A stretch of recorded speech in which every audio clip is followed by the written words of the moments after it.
Hello students, देखो अब तक हमने 3.1 और 3.2 कंप्लीट कर ली अपने टर्न पर।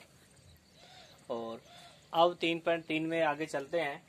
तो 3.3 में एक ही टॉपिक है, आयु का परिवर्त। आयु का परिवर्त। आयु का परिवर्त क्या होता है कि हमारे पास कोई आयु ए है, आयु ए है, इसकी कोटि m क्रॉस n है। तो इसकी कोटि को क्रम बदल दें, हम n क्रॉस m कर देते हैं, अर्थात पंक्तियों को स्तंभ में, स्तंभ को पंक्तियों में बदल दिया। तो ये जो मैट्रिक्स आएगी, ये जो अवयव आएगी, ये वाली इसकी परिवर्त अवयव कहलाएगी। ठीक है। परिवर्त अवयव का संकेत, अवयव का संकेत ए है तो ए डैश या ए टी ट्रांसपोज, बी है बी डैश या बी टी। ये होता है अवयव का परिवर्त। ठीक है। ए डैश या ए टी से इसका निरूपण करते हैं। इसमें लिखने की ज्यादा आवश्यकता है नहीं, किताब से आप पॉइंट लिख लेना कि कोई मैट्रिक्स ए है, उसी पंक्तियों को स्तंभ बदल दे, स्तंभ को पंक्तियों बदलते हैं तो प्राप्त मैट्रिक्स अवयव की या प्राप्त अवयव उसकी परिवर्त कहलाते हैं। अब एग्जाम्पल, ए बराबर 2 3 1 5 4 3, इसका एटी ज्ञात करना है आपने, ए डैश या एटी। ए डैश क्या होगा, इसकी जो पंक्ति है इसको स्तंभ में बदल दो, 2 3 1 5 4। कितने बाई कितने की, ये 3/2 और ये 2/3। ठीक है। बी मान लो आपके पास ये है 3/1 की, तो इसका बी डैश क्या आएगा, 1 5 0 1/3। ठीक है। आयु का परिवर्त के बाद आता है इसके गुणधर्म, परिवर्त के गुणधर्म। पहला क्या है गुणधर्म, एक आयु है, आपने उसका परिवर्त निकाला डैश, और उसका फिर परिवर्त निकाल दिया आपने, क्या आ जाएगा, ए आ जाएगा। यानी परिवर्त का परिवर्त निकालेंगे, वापिस वही मैट्रिक्स आ जाएगी, वही अवयव आ जाएगी। नंबर 2,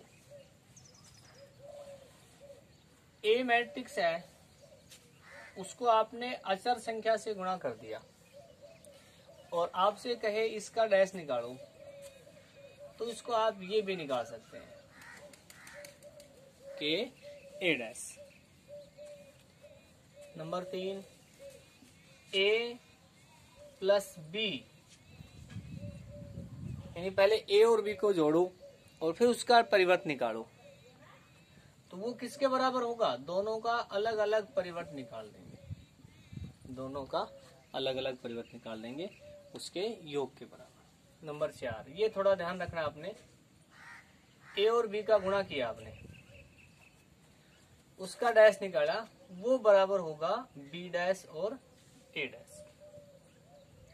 इसके 4 गुणधर्म है।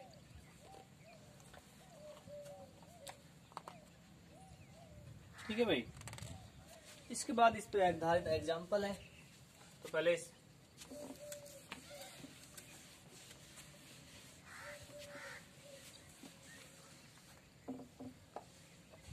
एग्जाम्पल नंबर 21 है,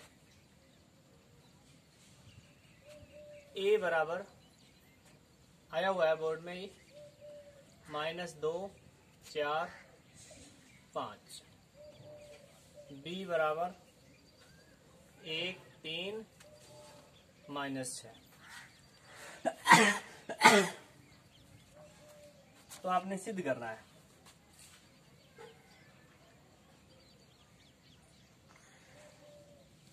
प्रूव दैट, सिद्ध करना है क्या? ए बी का होल डैश बराबर होता है बी डैश ए डैश। पहले भाई बायां पक्ष से क्या होगा? ए बी का होल डैश, ए कितना है? -2 4 5। बी कितना है?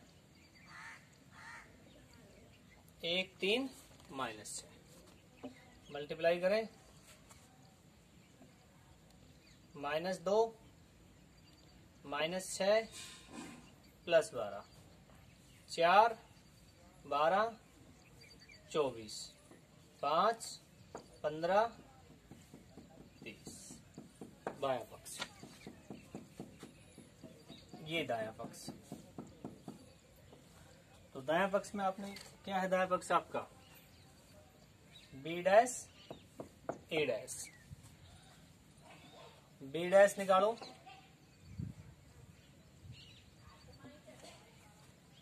क्या आएगा? बी डैश 1 3 -6 और ए डैश -2 4 5।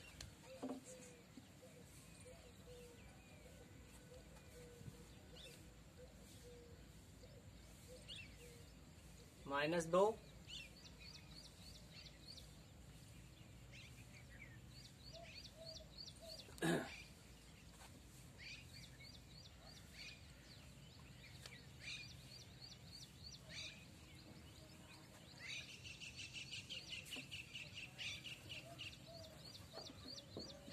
4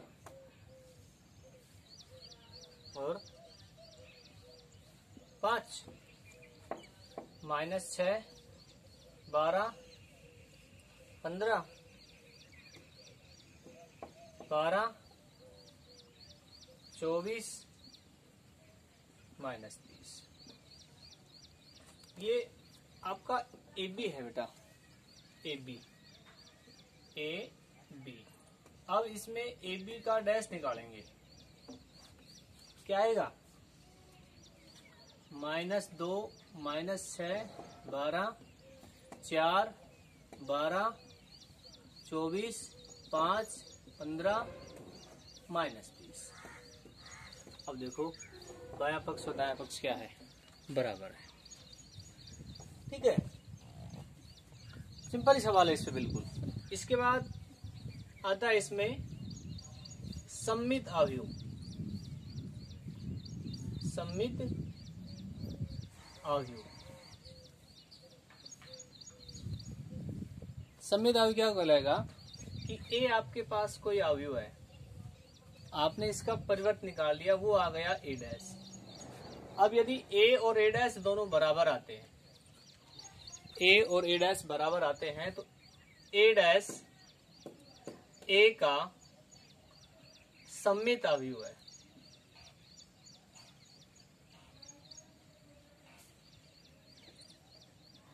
सममित अवयव जैसे ए बराबर ले लिया बेटा √3 2 3 2 1.5 -1 3 -1 1। ठीक है।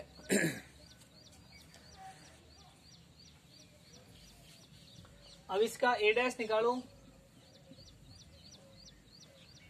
√3 2 3 2 -1.5 -1 3 -1 1। दोनों को देखो क्या है यहाँ पर, ए बराबर ए डैश। तो ए डैश ए का क्या कहलाएगा? सममित मैट्रिक्स कहलाएगा। नंबर 2 है इसमें बेटा विषम सममित। विषम सममित, विषम सममित आव्यूह क्या होगा?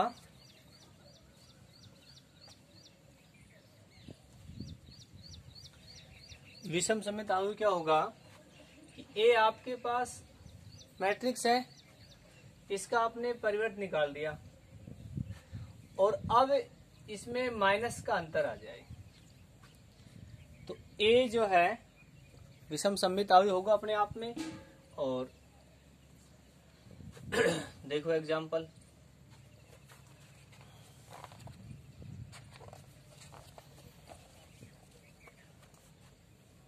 कि बी बराबर ये दे दिया आपको 0 माइनस ई माइनस एफ, ई 0 माइनस जी, एफ जी 0। ठीक है, बी डैश निकालो।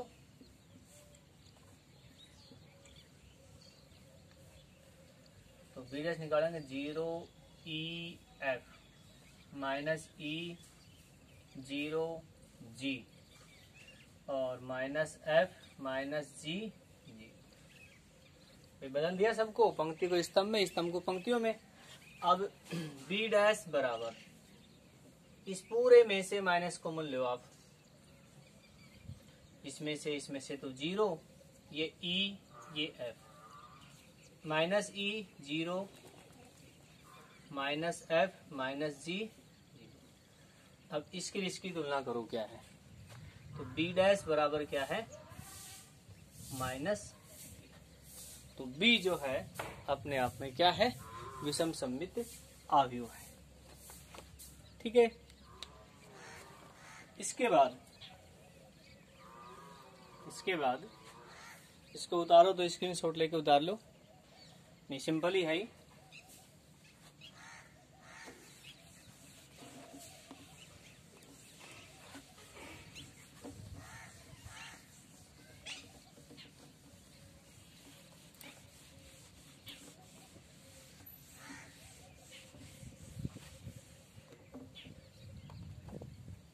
इस पे आधारित 2 परमें हैं।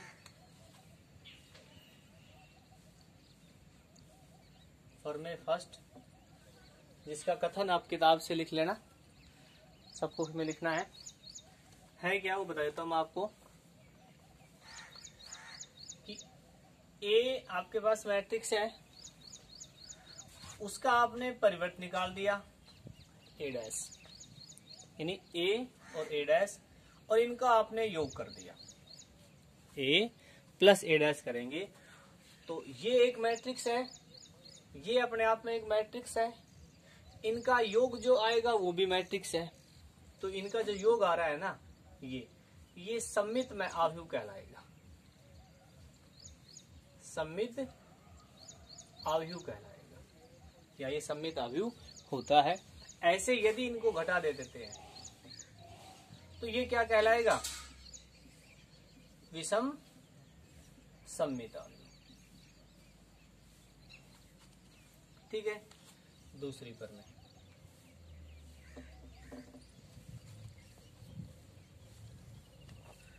पर में क्या है कि आपके पास कोई आव्यूह ए है या बी है, आपके पास कोई आव्यूह ए है और आपसे ये कहता है कि इस आव्यूह को सममित और विषम सममित आव्यूह के योगफल के रूप में व्यक्त करो। इस आव्यूह को सममित और विषम सममित योगफल के रूप में आपने व्यक्त करना है। तो कैसे व्यक्त करेंगे? वे सममित के रूप में तो a प्लस ए टी सममित होगा, विषम सममित के रूप में a माइनस ए टी विषम सममित होगा। ए टी या ए डैश इनके बटे 2 कर देते हैं, इनको जोड़ो। अब इसको हल करके देखो क्या आएगा। इसको हल करने के बाद ए आएगा, अर्थात एक आव्यूह ए को यदि सम्मित और विषम सम्मित आयु के योगफल के रूप में आपने लिखना है तो पहले सम्मित रूप, फिर विषम सम्मित रूप, फिर उनको क्या कर देंगे, ऐड कर देंगे। ठीक है, बस इसमें आपका ये लास्ट टॉपिक था 3.3। अब आपने 3.3 के कंप्लीट सवाल करके देखने होंगे। बिल्कुल सिंपल है। पहला आपका इसमें परिवर्त है।